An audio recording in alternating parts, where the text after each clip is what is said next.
la réadmission de ressortissants en situation irrégulière des deux pays.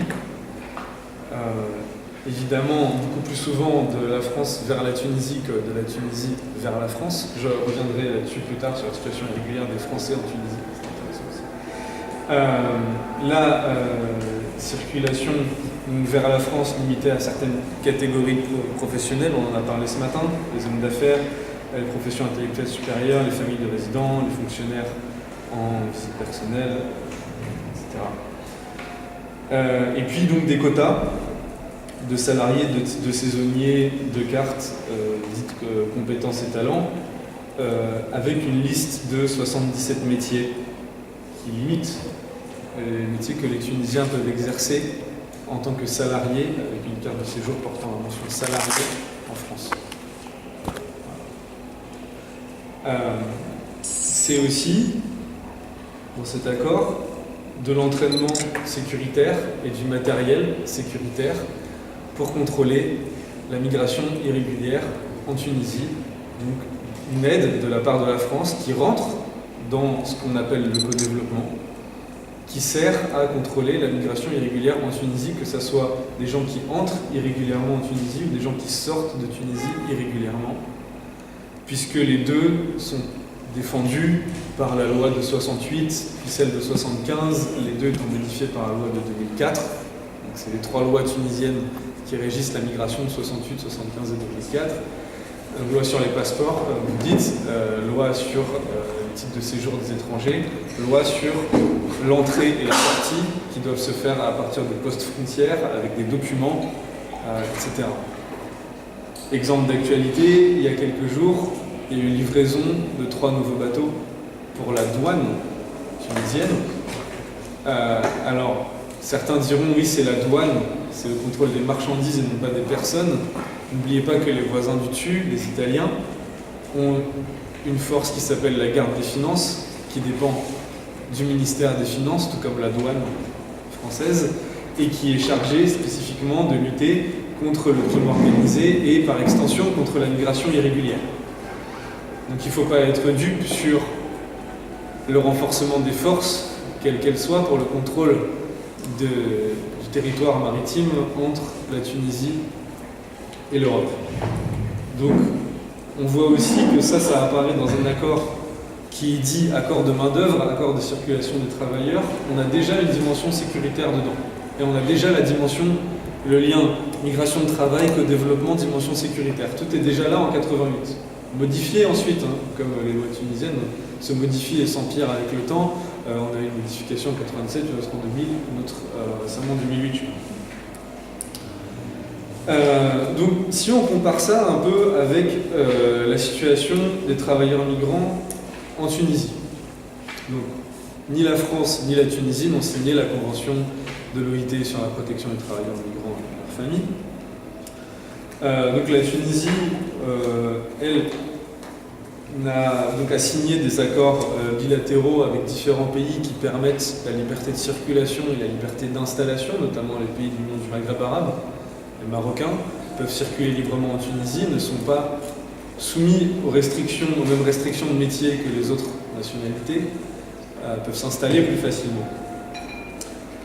Je passe le détail des différents accords bilatéraux. Le Code du travail, généralement tunisien, article 258 à 269, régit que les travailleurs nationaux et étrangers doivent avoir les mêmes droits. Ça, c'est la théorie. Dans la pratique, il faut que les travailleurs étrangers en Tunisie soient en situation régulière. Or, la carte de séjour tunisienne est très difficile à obtenir. Ah bon? Oui. Très difficile à obtenir puisque, comme en France pour les Tunisiens, il y a une liste de métiers. Oui. Et il faut que le contrat soit visé par le ministère du Travail et de l'Emploi et que le contrat de travail soit ancré dans un territoire et soit justifié par l'inexistence de compétences tunisiennes qui correspondraient à ce contrat de travail. Donc on parle d'absence de politique migratoire tunisienne. Moi je trouve que la Tunisie applique très bien, je ne sais pas si c'est du mimétisme, de la pression post-coloniale ou du calcul, disons, proactif et rationnel, mais en tout cas, il existe une politique migratoire, il existe une politique de traitement des travailleurs. En tout cas, ces lois n'ont pas été votées dans le vent. Faites des grimaces. On n'a pas voté ces lois pour rien. Les travailleurs étrangers en Tunisie sont supposés avoir les mêmes droits au sens de la liberté syndicale et au sens de la liberté et au sens de la sécurité sociale, excusez-moi. Donc ça, encore une fois, c'est de la théorie. Pour l'instant, je parle sous le contrôle des gens qui connaissent mieux l'UGTT que moi dans la salle. L'UGTT n'a pas de section de travailleurs étrangers, bien que ça existe chez les voisins au Maroc, l'ODT. C'est récent. Bien sûr que c'est récent, mais ça existe. Je parle de ce qui existe, je parle pas de ce qui est ancien. Il y a beaucoup d'étrangers. Comment ? Il y a des l'UGTT, il y a des gens qui sont ni de Kerkena ni de Kafsa. Donc voilà, ça existe un peu chez les voisins. Intégration des travailleurs étrangers dans les syndicats. On reste ensuite problème d'accès à la sécurité sociale, problème d'accès des enfants, des travailleurs immigrés à la scolarité, puisqu'il y a un problème d'accès à l'acte de naissance qui donne accès ensuite à l'école. Donc l'accès au système administratif tunisien en général, qui est assez hostile aux étrangers et qui les empêche ensuite de passer, tout comme le problème se pose en France quand on a une carte de salarié, de passer à une carte vie privée familiale. Là c'est pareil. J'étais hier au tribunal, j'ai assisté à l'expulsion d'un Ivoirien qui a dit « Moi j'ai un enfant en Tunisie, c'est pour ça que j'ai dépassé mon autorisation de séjour temporaire. » La juge a dit « Où est l'acte de naissance de l'enfant ?» Il a dit « J'ai pas pu l'obtenir. » La juge a dit « Je ne peux pas tenir compte de cette remarque. » Donc changer de carte, changer de statut, liberté de circulation, liberté d'installation. Donc ensuite, c'est pareil, des deux côtés, on a la question de l'enfermement et de l'expulsion. Donc en France comme en Tunisie, les travailleurs sont d'autant plus vulnérables qu'ils sont enfermables et expulsables en tant qu'étrangers à partir du moment où leur contrat de travail se termine, donc leur titre de séjour ne peut se renouveler facilement. Et puis, donc il y a en France comme en Tunisie le caractère discrétionnaire et policier des expulsions, puisque donc dans certaines circonstances, la police peut expulser sans passer par le contrôle du juge, respectant certains délais, en agissant vite, etc.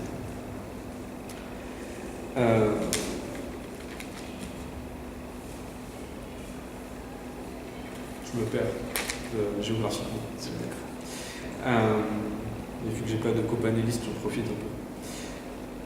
Parler un peu de circulation. Si on parle de la circulation, des Tunisiens dans l'espace Schengen. Pas forcément des travailleurs légalement établis, mais je voudrais revenir rapidement sur ce qui s'est passé en 2011 et qui nous pend au nez et qui peut se reproduire n'importe quand vu l'évolution de la réglementation communautaire européenne. Donc pour rappel, en 2011, suite à la révolution en Tunisie, disons pendant la révolution en Tunisie, des Tunisiens sont arrivés en Italie, pas spécialement plus qu'en 2008, pas spécialement plus que d'habitude, simplement concentrés sur quelques mois, ce qui a donné l'occasion à beaucoup de discours populistes, racistes, parlant de raz-de-marée, d'invasion, etc. Et donc, ces gens étant arrivés en Italie, se sont vus donner des titres de séjour, puisque l'Italie a fait le calcul rapide de se dire si je veux me débarrasser rapidement de ces gens-là, je vais leur donner des titres, comme ça ils pourront circuler librement dans l'espace Schengen et puis partir en France. Ce à quoi la France a réagi en fermant sa frontière avec l'Italie, en contradiction avec les accords de la libre circulation à l'intérieur de l'espace Schengen, qui interdisent de rétablir des contrôles systématiques et discriminatoires aux frontières intérieures. Or, je vous renvoie à la note du groupe d'information et de soutien des immigrés que j'ai co-rédigé. Donc à ce moment-là, moi j'étais sur place à la frontière. Donc les trains étaient bloqués et il y avait des contrôles qui visaient les gens qui avaient un type maghrébin. Et puis, d'ailleurs, ils en ont profité pour embarquer quelques Afghans au passage, mais ça c'est un détail. Donc, qui étaient des contrôles à la fois systématiques, ce qui montait dans tous les wagons de tous les trains, et discriminatoire, puisqu'il visait... Ah oui, vous pouvez la faire circuler en fait. C'est la note qui a été publiée suite à l'enquête qui a démontré l'existence de ces contrôles. Tout ça pour dire que donc il y a des clauses qui sont en discussion pour permettre aux États de rétablir temporairement les contrôles à l'intérieur de l'espace Schengen, donc pour restreindre la liberté de circulation des migrants, des ressortissants de pays non Schengen à l'intérieur de l'espace Schengen.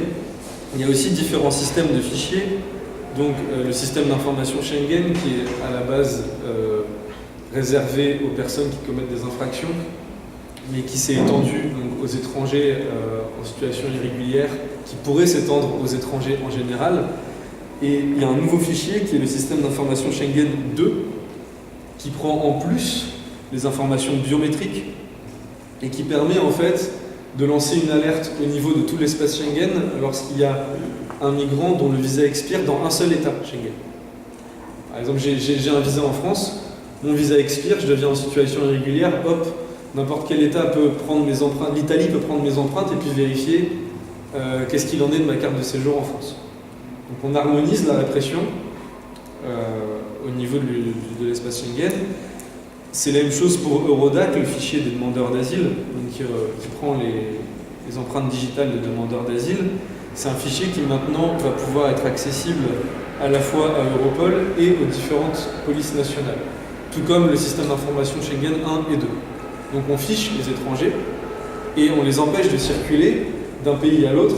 Il faut que le séjour soit régulier dans le premier pays d'arrivée pour qu'il soit régulier dans tous les autres. On ne peut pas jouer sur plusieurs tableaux.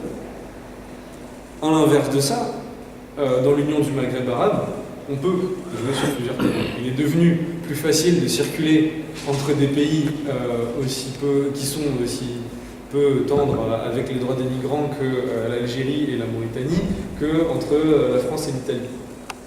Pourquoi ? Parce que y a des ressortissants de pays tiers, par exemple les gens de la CEDEAO, qui ont une dispense de visa et de séjour de 3 mois. Donc rien ne les empêche d'avoir un visa de court séjour en Tunisie, de se déplacer ensuite en Algérie, de revenir en Tunisie et de renouveler les 3 mois. C'est impossible entre la France et l'Italie. Si on a un visa de court séjour en France, on ne peut pas aller en Italie et remettre les compteurs à zéro. Il faut rentrer à la maison et remonter un visa. Donc, la liberté de circulation dans les espaces communautaires, on va dire que ce soit dans le nord de l'Afrique ou dans l'espace Schengen, évolue, pas toujours dans le sens qu'on croit. Et tout ça est évidemment influencé par les accords, donc en particulier les accords de partenariat privilégié qui se discutent avec la Tunisie. On constate qu'une certaine similitude en fait entre ce qu'il y a dans les cartons des accords de partenariat privilégié et cet accord de 88 avec la France qui a été modifié beaucoup de fois. La réadmission, la restriction de la circulation à certaines catégories, la restriction de la liberté de l'emploi à certains métiers, la coopération en termes de lutte contre la migration irrégulière, sont des choses qu'on retrouve dans les partenariats privilégiés, qu'on a dénoncés de la même façon quand on a rencontré les interlocuteurs de l'Union européenne. Donc, on a une harmonisation qui tend vers des critères socio-économiques au niveau régional. Ce sont les riches et certaines professions qui circulent, et pas des critères de nationalité. C'est pas parce qu'il y a un accord avec la Tunisie que les Tunisiens circuleront mieux, encore moins à l'intérieur de l'espace Schengen.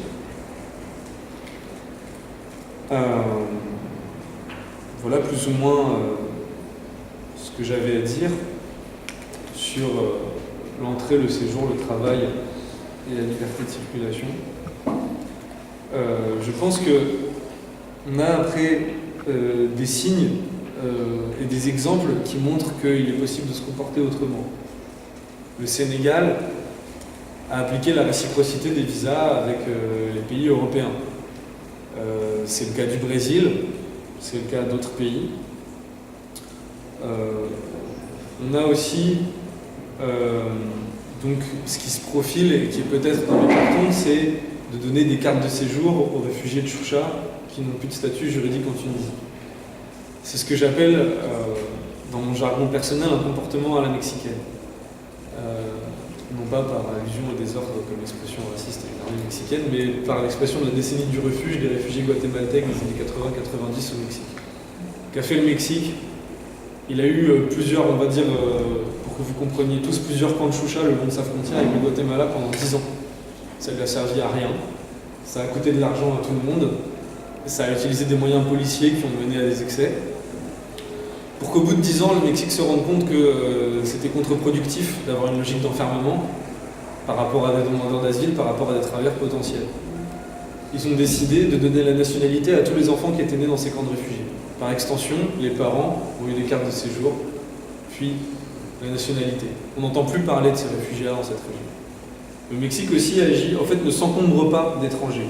Il y a plein de problèmes au Mexique au niveau des droits des migrants, c'est pas le paradis là-bas. C'est pour dire que le Mexique ne s'encombre pas d'étrangers en situation irrégulière, le Mexique agit par vague de régularisation. Quand il y a trop d'étrangers en situation irrégulière, il fait une vague de régularisation avec des critères. Les gens viennent au bureau, s'enregistrent, se régularisent. Ça économise des violations aux droits humains et de l'argent à tout le monde. C'est un comportement, s'il se produit avec Xuxa, qui aurait bénéfice pour tout le monde de se renouveler en Tunisie. Ce serait un esprit un peu à suivre. Je voudrais finir sur les pratiques, par inclure quand même la variable du racisme, puisque donc la loi est la même pour tous les étrangers en Tunisie qui dépasseraient leur autorisation de séjour.